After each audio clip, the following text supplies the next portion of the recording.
As we move deeper into the multimedia omnichannel business communications world, video continues to rise as an important content medium. Add a global pandemic that makes face-to-face interactions more challenging, and video becomes even more relevant. Chris Savage founded Wistia to help marketers get a better handle on how video engages their customers. In the process of democratizing video production and analytics, he stumbled into content marketing, further leveling the playing field for non-expert video producers. Welcome to the Content Strategy Insights podcast, where accomplished content strategy experts share their wisdom with our friends in the content community. We talk with professionals who work across the span of content strategy, from small businesses to big enterprises, from content design to content marketing, from solo consultancies to huge agencies. Our mission is to democratize content strategy, to make its principles and practices accessible to everyone.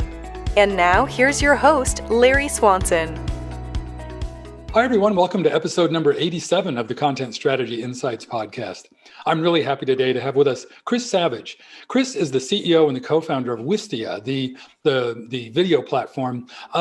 Welcome, Chris. Tell the folks a little bit more about your background and what Wistia does. Yeah, first of all, thanks for having me. Excited to be here. So I started Wistia a year out of college, which was 14 years ago. And basically we built it into a platform for marketers to help them present, market, understand how their video is performing. And that means analytics to measure things, customization, branding control, all that kind of stuff. And then I would say one of the things we're really known for is over the years, we've really built our brand and our company by teaching people how to make content and teaching people how to make video. It started by accident. We made a video that people really liked, and they're like, well, what camera did you use? We're like, camera doesn't matter. It's just about how you set it up. And, we made a video about how to shoot everything with an iPhone, shot on an iPhone, edited on an iPhone. And people are like, well, what lights are you using? And we made a video like, oh, well, this is how you could do lighting, and it morphed into the degree where a few years ago we put out a feature-length documentary about the link between budgets and creativity called 1 to 100.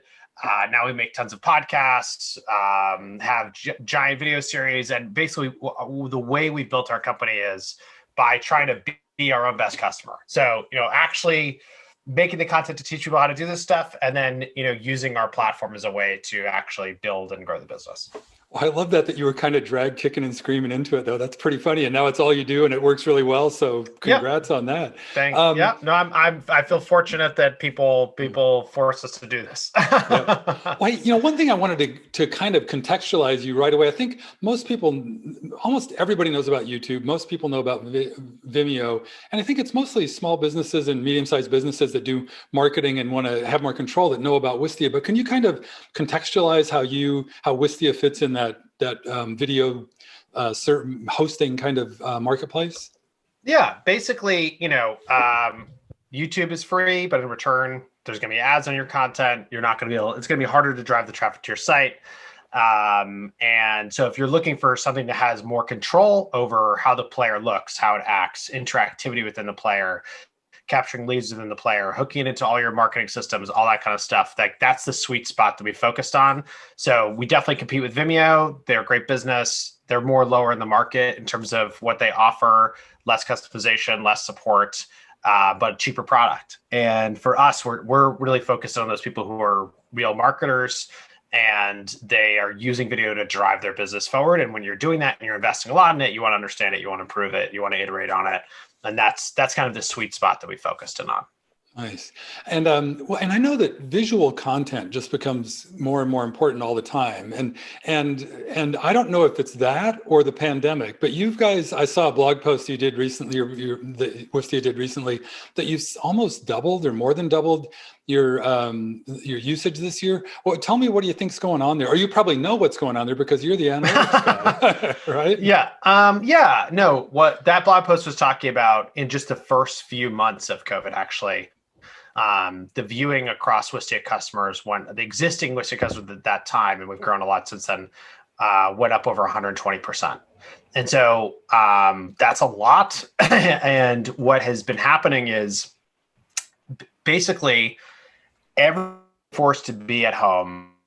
We're relying on these in-person meetings and in-person events has required an information transfer to happen asynchronously and happen on the web. And obviously we're all used to being in tons of Zooms, but there's just like a limited amount of time in the day, and Zoom fatigue is real. Like we get tired of that same thing. And so if you're researching products to buy, instead of just getting on the phone, you're also watching the content that's out there. If you're pitching your product, people are, but if they're having trouble getting a meeting, they're making videos and sending them to somebody to try to humanize their brand and stand out.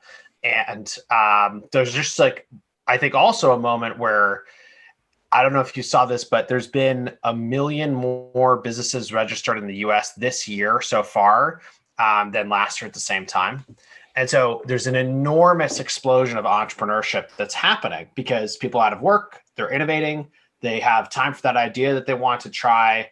And I think I think people are also trying to take this moment to learn and to change careers. And I would bet that in like 3 years on the other side of this pandemic, when we have herd immunity and there's a vaccine and we don't, life is back to normal, that we will see that there's a whole different class of businesses that were started in this moment.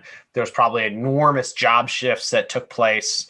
And I think a lot of that activity is just it's showing up for us in more viewing.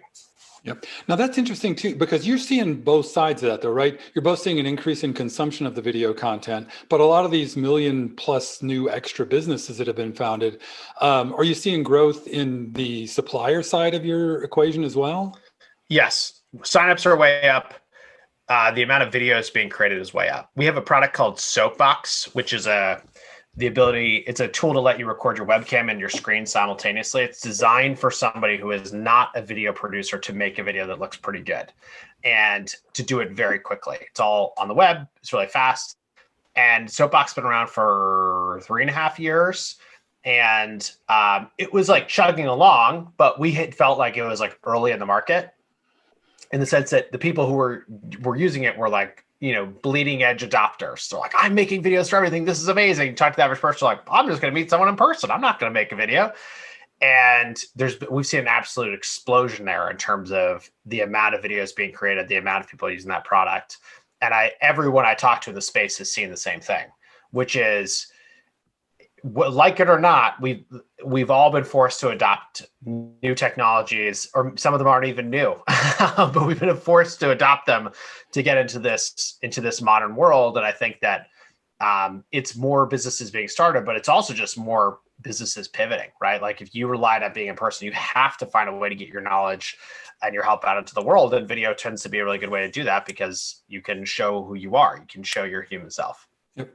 Hey, now, do you have a feel for the percent? Because it seems like the best practice these days is to do like informational, kind of educational kind of content in the content marketing realm. But there's also just good old fashioned promotional stuff as well. How does that kind of content break down among both your creators and your consumers of content?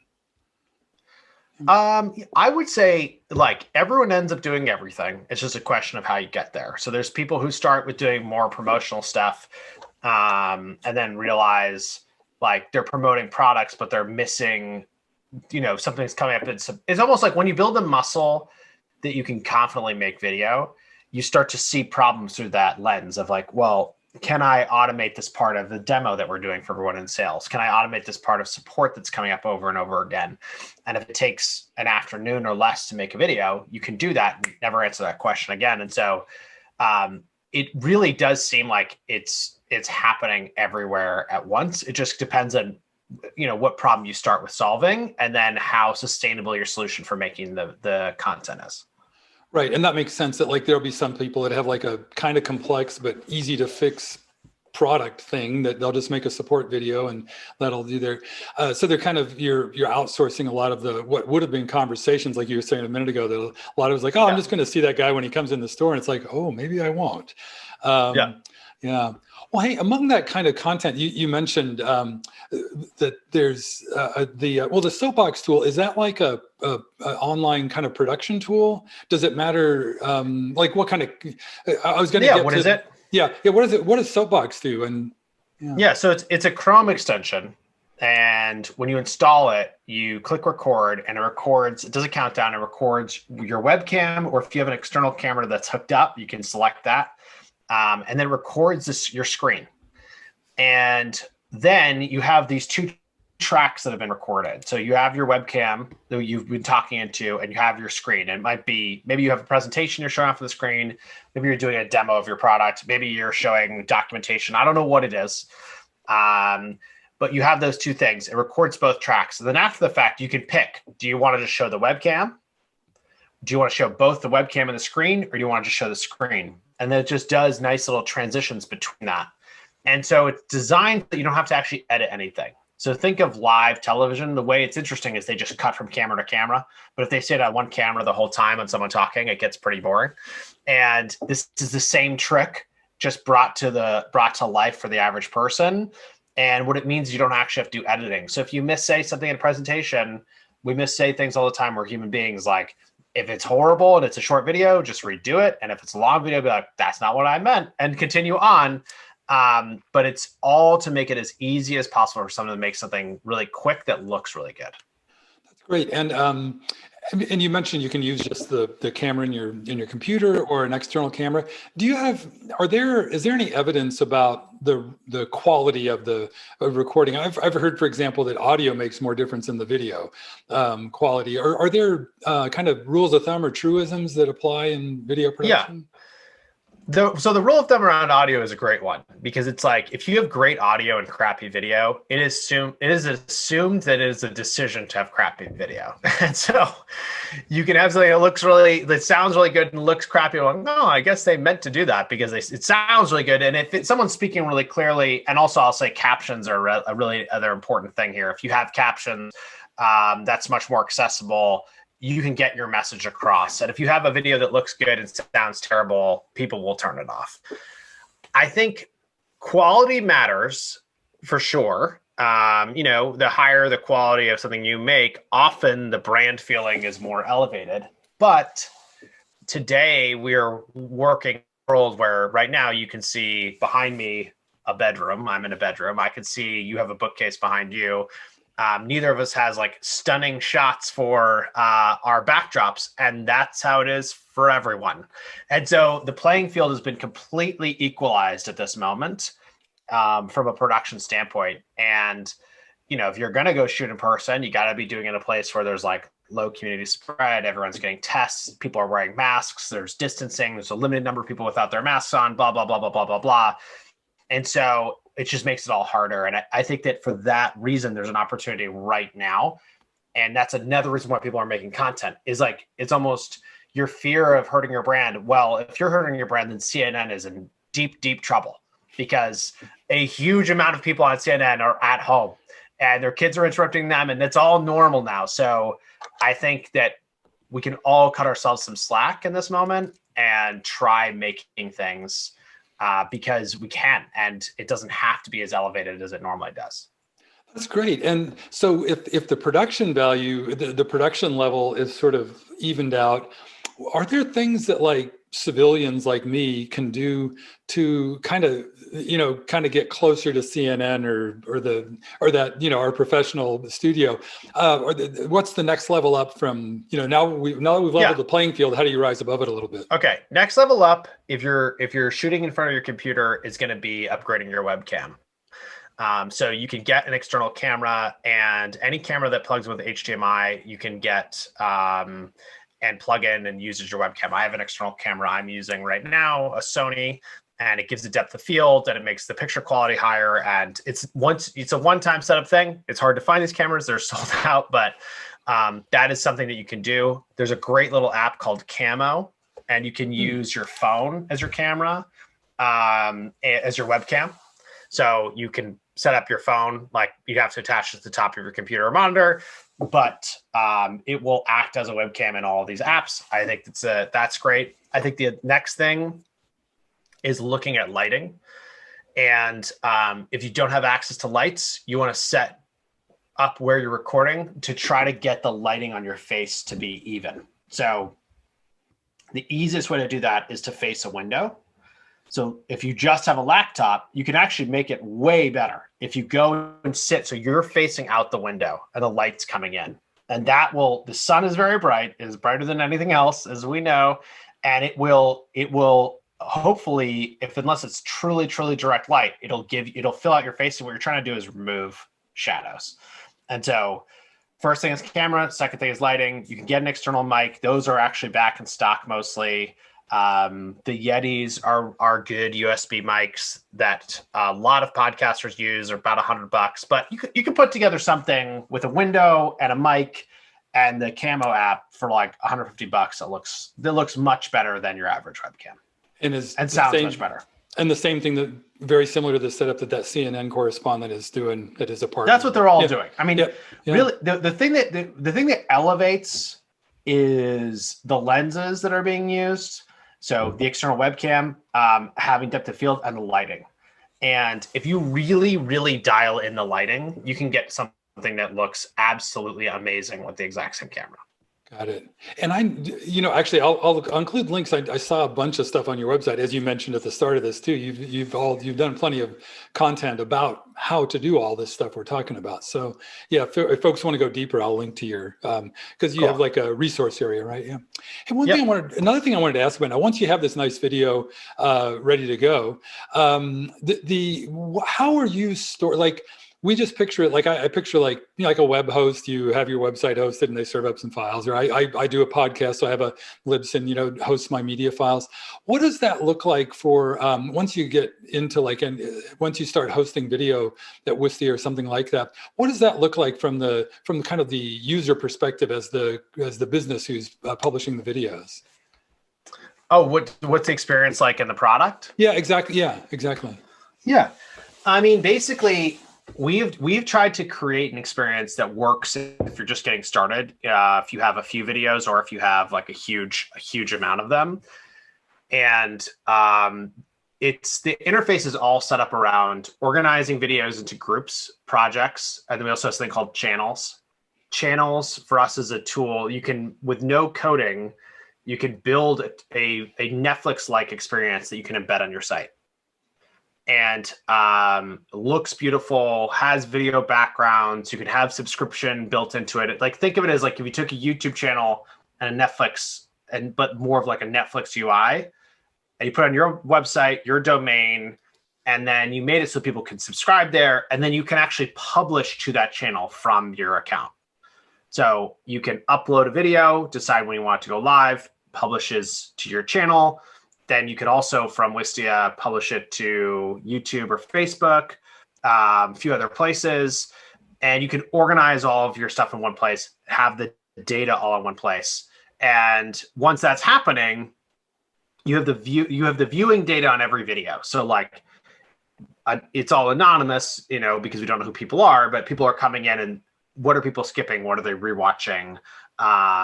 Then you can tie that data to your other marketing data in your stack. So show me everybody who watched this product video and did their purchase rate change, or do I want to follow up with them if they didn't purchase? You can do those types of things if you integrate your Wistia data into a tool like HubSpot. So it's all very easy though. That's the key, is that you don't have to talk to anybody else. You don't have to be technical. You can just upload and do it. And then if you are technical and you want to do complicated things, we have APIs that let you do all of that. Oh, cool. So that's something that I think, you've been around 14 years, so you're not like the new startup anymore, but it seems like the newer companies, you're better poised to do things like that. You just build an API. As soon as you have a new thing, you make it easy for people to access it. And do you have a lot of power users like that, or is the bulk of your folks, you do have a lot? Yeah. We have a lot of power users. Yes. Yeah. We have people who have built whole like companies basically on top of Wistia, very video centric businesses that require, some of them, millions of videos a month are uploaded through their APIs into their accounts. Wow. Like user generated content and things like that. Interesting. Wow. And so you're sort of a white labelable backend video service provider as well? At the most extreme. Yeah. It's like, it starts as like someone can literally sign up and have one video and purchase and be a customer and talk to no one, or they can build something on top of our platform and, have thousands and thousands and thousands of things happening a minute. So it's really very extreme, which has been good. I mean, honestly, it's like we built those APIs to see what people would build on top of them and to solve the problem of all these requests that are coming in that didn't actually make sense for us to build into the product. And then over time, there's been businesses built on top of it, which is awesome. Yeah. So that kind of gets, well, actually, I'm curious a little bit about there's this concern in content strategy circles, a lot of content strategy circles around structured content, having content that you can kind of repurpose different parts of, or is that a thing in video yet? Could you make a video that was 10 chunks, string it together into one thing, or have it just 2 or 3 chunks? Is that people doing that, or? People are doing that all the time. Yeah. We're seeing these days much more long form content that is for your super fans. So behind the scenes content, exclusive content, serialized content, episodic things that are coming out. And, you might have, it's almost like it's replacing webinars. That's kind of what's happening, is like webinars seem mostly pretty dull in terms of the format. And so as it's gotten easier, I hate to say webinars are dull, but they are. Yep. And then as the production it's become easier to produce things of a higher production quality, like the tech is there and more people know how to do it. More people have confidence with it. It's almost like, do you want to make this webinar or do you want to make this series? And the advantage of the series is not only would people sign up to watch it, but the brand impact is much larger often. And it is, presented often in a episodic way. Yep. And the way you were talking a minute ago, you're almost like talking like a major studio, like episodes and just kind of like, it sounds like are people creating binge-worthy content? Because you mentioned Netflix also, and I'm like, holy cow, are people hacking that and creating? Oh yeah, yes, yeah. A huge trend that is coming is businesses that are basically taking, and we've seen this, it started it's funny, like many trends, we don't think they're going to start in large B2C businesses, but they actually do. And what we're seeing is people taking budget that used to be just for ads. And they're like, well, instead of renting ad space in someone else's audience, like, why don't I build the audience myself? Like, why don't I have the direct connection? And so instead of making, the ad for a podcast, they're making the podcast itself. And it turns out you make the podcast yourself. And if you can actually connect with somebody, the amount of time you'll spend with their brand is just enormously huge compared to an ad. And then by having a direct relationship, you can monetize by them just buying your product. And we're seeing way, way more of that. And we're seeing that with podcasts. We're seeing that with video shows. And it's funny, I was talking to someone yesterday, actually, who has a new video show. And he's like, I put it out there and the first episode had 600 views. I was like, this is amazing. 600 views. Can you believe that? Like, this thing was practically just like a demo of my product. And like, if I did 600 demos, that would make, the next 6 months. And instead it was just like one day of this thing. And I think it's more people being confident. I think also this has become true in B2B. Like for many of us, you get 30 clients in a year and you've just crushed every number. And what we forget is that those 30 clients are human beings and they have jobs and they want to be successful in their job. And if you can help them be successful, if you can entertain them in their work, like they will love you for that. And so no one's making a podcast for them. No one's making a video show for them. No one's making a documentary for them. So if you're the one who does it, they will pay attention and you can build an incredibly strong connection. And that can lift your business. I love that. This is, my intent in doing this podcast is one of my top level intent is to democratize content strategy, to let anybody understand it and practice it and use its principles. And it sounds like you're kind of doing a very similar thing with video. And you talked about the playing field has been leveled. And a lot of this stuff you've been talking about, like 5-10 years ago, that was only big brands that could do that. Now it's like anybody with $100 a month could. Well, yeah, we're very aligned. I mean, we're trying to help democratize this process and this understanding. And for me, it was like we kind of stumbled into it because, I mentioned this documentary, made this documentary 110-100, and we gave this video agency $111,000. We asked them to make 3 ads for us at different budgets. All video ads, but one with $1,000 budget, one with a $10,000 budget, and one with a $100,000 budget, which is interesting of itself, like what someone's going to do. Yeah. And then we decided to document the process, and we ended up making a feature-length documentary. And it did really well. It won the Webby for best branded entertainment, which was awesome, and like all this stuff. Like it lifted the business actually. And that was what was really shocking to me, is that we released this documentary, and then brand search for Wistia went way up. Then direct traffic for Wistia went way up. And then look, all the organic channels started going up. You can see it very clearly in the data from when the day this documentary was released. And then I started to realize this is so counterintuitive, because this documentary has nothing to do with the Wistia product at all. It's like so removed from what we're doing, and yet it's lifting the business. And so I started talking to other companies that had done similar things. Envision made a documentary a few years ago. I started talking to companies that had made podcasts, like HubSpot had done this really successfully, a bunch of small businesses. And what I realized is that in every case, people were taking budget that in the past would have been spent on advertising, and they're making content. And their goal with the content was to strengthen the connection to their brand, really to build brand affinity. And it started to click for me. Wow, this is a big trend. And why is this happening? And I think it's like two major reasons why it's happening, maybe 3, is that having trust with our customers, and potential customers, obviously matters, but it's become so hard to create because you can't make it through ads anymore. Right? When there was 4 television channels in the US, you could put an ad on one of the channels, people would see it. Put an ad on all 4, they would see it. That option doesn't exist anymore. We can't just rent people's time. It's almost impossible. And the funny thing about all of this is they're all long form. So if you can get people in and focus on something that's really targeted, then they love it. They tell other people, they build this affinity, and you start to build this legion of advocates. And I was just surprised that so many people were finding their way to this, because it's also, as you just said, was impossible 5 years ago.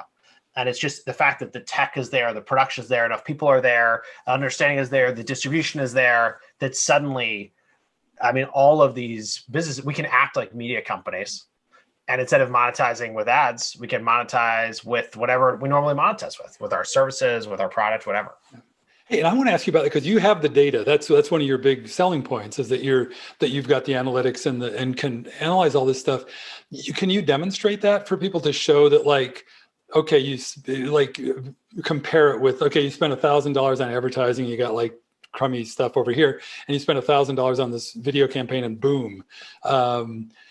And I'm so both comparing across media buys, but also comparing within video, which stuff is working better. Yeah, so a few different answers on that one. So I'll give you some examples. There's a company called Profitwell. Have you heard? I don't know if you've heard of them. I've heard them. Yeah. Okay, basically, they have tools that let you track your subscription business, how it's performing. So you hook it up in a Stripe or Recurly or whatever that your payment processor is. They give you all this data on how your business is performing, like BI metrics and stuff. And then they have tools to help you reduce churn, things like that. They have built a media network as a way to build their brand and build their company. And what they found is that they have thought about it as they could make a season of one of their shows. They have a show called Pricing Page Teardown, where they analyze pricing pages. Sounds boring. Turns out if you're changing the pricing of your product, unbelievably not boring, unbelievably interesting. So super niche, but it hits the right group. The format of the show is always exactly the same. 2 people discussing the pricing page of a company, and then they do research, primary research, to try to figure out if the company is priced properly. And so they release the research in the episode. So it's all this pre-work that's done. So they do the pre-work for 10 different companies. They shoot all the episodes in one day because it's the same format, same people, same setup. And what they found is they have been able to get their cost of a season, which is 10 episodes, to be cheaper than if they outsource an ebook. Wow. And so what they do is they just compared it to that. And they're like, well, how many people will sign up for this compared to an ebook? And like, turns out way more people. And how much time will they spend with us compared to that? Turns out way more. And then how many deals come from it? Turns out way more. And so it's cheaper and more effective.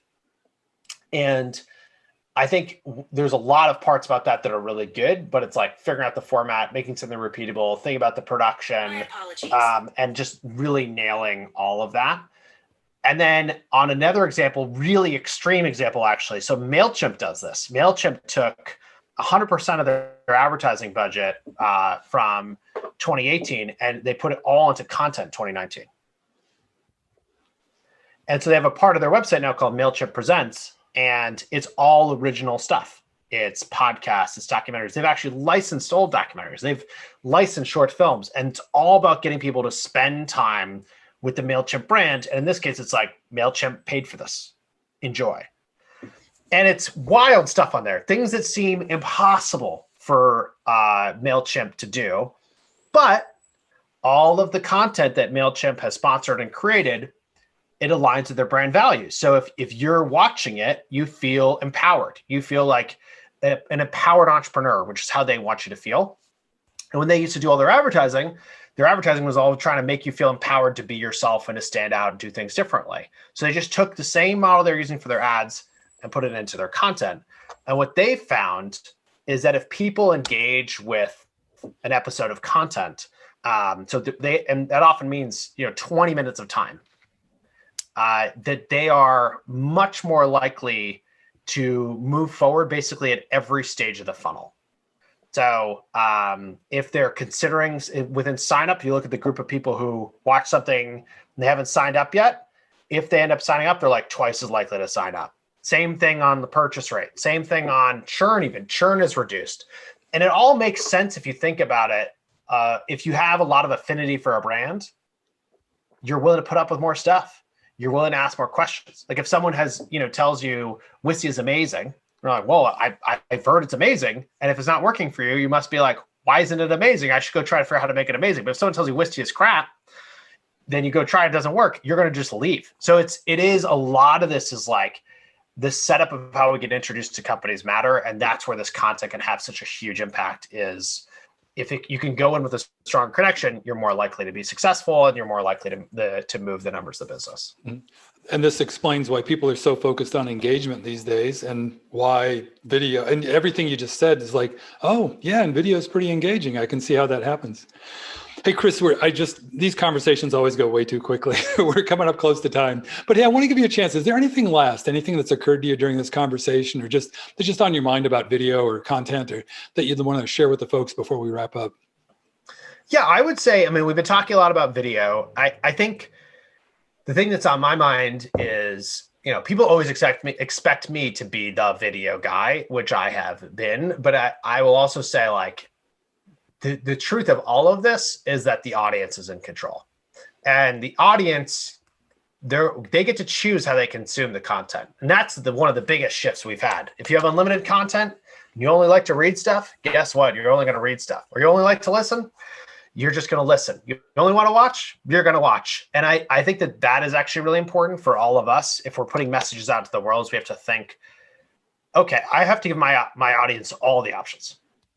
And if I do that, there'll be some people who want to watch, some people who want to read, and some people who want to listen. And that's meeting them where they are at and giving them an experience that they want.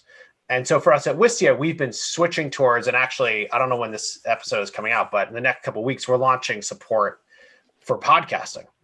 And part of the reason we're doing it is because we're just so committed to giving the audience what they want. And we want to make it easier for our customers to actually like give them the option of like, okay, here is the video version or here is the audio version, and give them the tools to market with that stuff in the same way.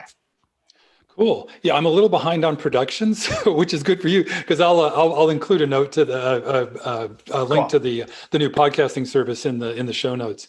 Well, thanks. Oh, and one last thing, Chris, what's the best way for people to follow you? Is there a social media channel you're active in, or? Yeah, I'm most active on Twitter. You can find me at C Savage, or you can say hello on LinkedIn, and those are the two most active. Great. Well, thanks so much, Chris. I really enjoyed the conversation. Yeah, thanks for having me. I really enjoyed it as well. Thank you for listening.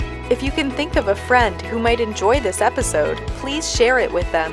And please join us again for our next content strategy interview.